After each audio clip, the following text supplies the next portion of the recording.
이게 말이 되는 일입니까? 지금 현재 MBC에서 일어나는 일입니다. 여기에 대해서 지금 이 부분을 해소하겠다는 사람이 나타나서 저희 너무 고마운 겁니다. 여기 MBC를 진정으로 위하는 공영방송을 국민에게 진정으로 돌려주길 원하는 한 직원의 외침이 있습니다. 그는 말을 합니다. 노조가 판을 치고 방송 장악을 일삼아 피해를 보는 현 MBC의 처참한 상황을, 그리고 이런 말도 안 되는 상황 모두 다 해결해 주겠다라고 온 이진숙 방통위원장 당시 후보가 너무 고맙다고. 해당 영상은 역사상 유례없는 3일간의 방통위원장 인사청문회에서 있었던 장면 중 하나입니다. 강명일 비상대책위원장 전 도쿄특파원이 어떤 점에서 어떻게 지금 MBC 노조들이 MBC를 장악하고 있고 왜 이것이 방송 장악인지 자세하게 설명을 해주는 장면이 잡혀 있어요. 워낙 청문회가 길었기 때문에 청문회를 처음부터 3일간 내내 끝까지 보신 분들은 거의 없으실 텐데, 해당 영상은 여러분이 꼭 보시고 이래서 MBC, 더 나아가 대한민국 공영방송들의 대수술이 필요하다는 점을 꼭 인지해 주셨으면 좋겠습니다.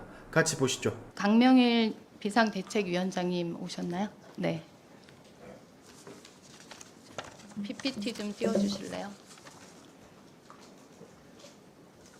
다음.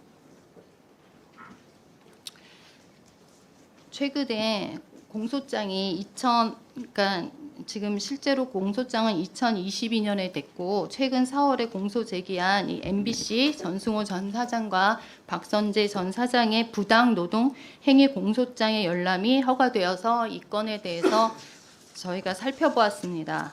다음이요. 이 피고인들은 그 문재인 정부 이에 2017년에 제1노조 소속 취재 기재들로만 인사 발령을 하고 나머지에게는 불합리한 처우를 했다. 이것이 이 내용의 주요 내용입니다. 그래서 이때 보복 인사를 하고 파업에 불참한 제3 노조 및 노조원 기자들을 부서에 배치하지 않거나 보시다시피 형식적으로 사회부 기상팀 등에 발령하여서 뉴스 검색, 날씨 등의 단순 업무만을 하게 됐다고 합니다. 참고인, 이게 사실입니까? 네, 맞습니다. 저도 도쿄 특파원으로 있었는데 4개월 만에 소환 통보를 받았고요. 그 가족들과 다 같이 나가 있는 상황이었는데 가족들이 이제 친지들이라든지 학교에 다 얘기를 하고 이제 3년 동안은 이제 그 이별이다 이렇게 얘기를 하고 다 나왔고, 다시 돌아갈 수 없는 상황이었는데 6개월 반 만에 저희가 이제 돌아왔고, 그래서 2018년 3월에 돌아왔는데 그 과정에서 12명의 특파원 전원을 소환시켰기 때문에 그 2017년하고 2018년 사이에 가장 중요한 부분들이 있었는데, 그게 이제 김정은 북미 대화였습니다. 이 부분에 대해서 저희가 그 전에 있는 특파원들은 김정은이라고 얘기를 했습니다.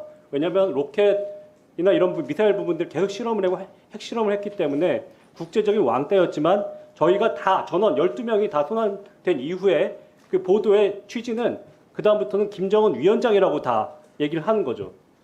그러면서 국제적으로 정상적인 외교를 할 수 있는 국가의 수장으로서 대우를 받기 시작합니다. 그게 바로 방송 장악이라고 저희는 생각하는 거고요.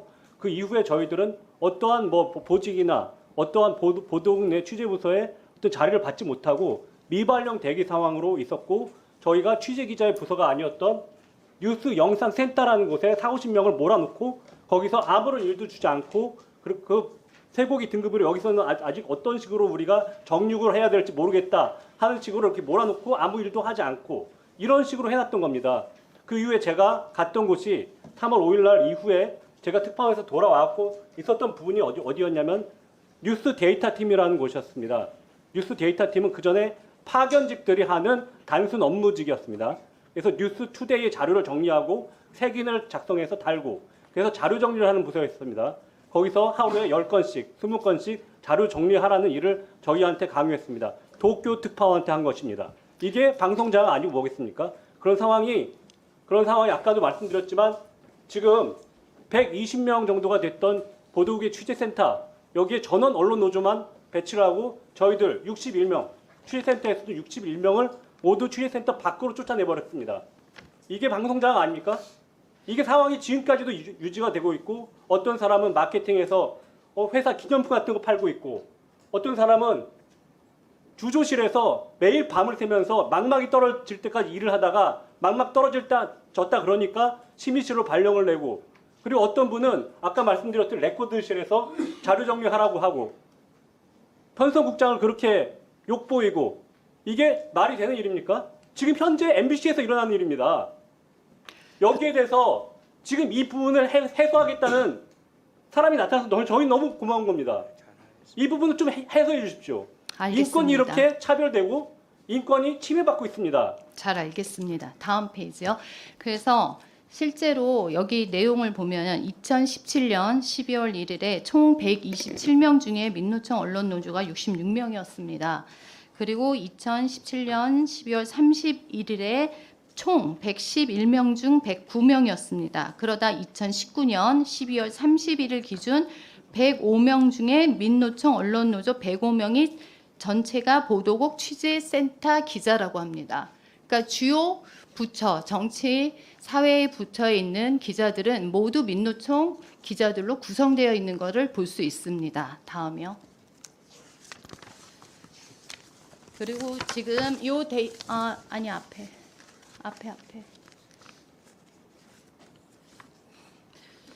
표 보여주세요. 네, 이 표를 보면 이 서류는 뭐냐면 2021년 특파원이 전원 소환, 불법 행위와 관련한 소송 진행 중에 MBC가 제출한 보직자, 노조 소속 명단입니다. 이 빨간색 같은 경우는 주요 간부들 민노총 노조원 색깔을 말하는 거고요. 단지 노란색 표시만 비언론 노조원입니다. 실제적으로 간부들이 노조의 대부분이 들어있고 이런 회사 운영과 관련돼서 상당히 이 부분이 회사의 이익과 그 노조의 이익이 좀 합치되지 않는 그런 이면은 충분히 있을 거라고 생각합니다. 그래서 실제로 이런 일들이 생기면서 노조는 돈을 벌어야 하고, 그러니까 회사는 돈을 벌고 노조는 임금 올려야 하는데 이렇게 이해관계가 상충되는데 노조원 본부장들이 하는 것에 대해서 이거에 대한 상충적이나 이해관계 문제는 없다고 보십니까? 이런 겁니다. 예를 들어서 경영본부장 밑에 인사부장이 있고 법무부장이 있고 법무부장이 노무부장 역할을 합니다. 그렇다면 예를 들어서 이제 노사협의회가 열린다고 하면 노동자의 대표가 와서 민노총에서 이제 교섭대표 노조니까 전원을 노조 측 위원들을 임명을 합니다. 사측인 위원들도 다 언론 노조원이라는 거죠. 본부장이 언론 노조원이 말이 됩니까? 본부장인데 임원인데 어떻게 노조원을 합니까? 그래서 노사협의회가 열리면 다 노조원끼리 협의를 하는 겁니다. 편성위원회도 마찬가지입니다. 편성위원장이 편성본부장이 노조원입니다. 이근행 위원장이 노조원이었습니다. 그래서 편성위원장이 본부장이 노조원으로 편성위원회에 들어가고 나머지 노조 측 위원들은 다 언론 노조에서 임명한 사람들이 되고 그럼 이게 바로 노영방송 아닙니까? 다음 페이지요. 이해 충돌이 일어난다고 저는 생각합니다. 맞아요. 그리고 지금 현재 상황을 조사해 봤습니다. 이 중에 회사 간부의 84%가 민노총 조합원입니다. 실제 제3노조원이나 비노조원 같은 경우는 보직자가 전무합니다. 제가 말씀드리고 싶은 거는 좌편향, 우편향 중요하지 않습니다. 한쪽으로 치우치면 의견이 한쪽으로 갑니다. 너무나 당연한 일반적인 순리입니다. MBC는 정말 우리의 공영방송이고 저희 국민을 지켜준 훌륭한 언론이었습니다. 그럼에도 불구하고 2017년부터 계속 이렇게 편향되는 구조로 가는 거는 기사부터 시작해서 보도에서 문제가 저는 있다고 판단합니다. 모든 거는 국민들이 잘 알 것입니다. 이런 것들이 방통위원장이 되시면 꼭 정상화시켜주는 것을 촉구드립니다. 이상입니다.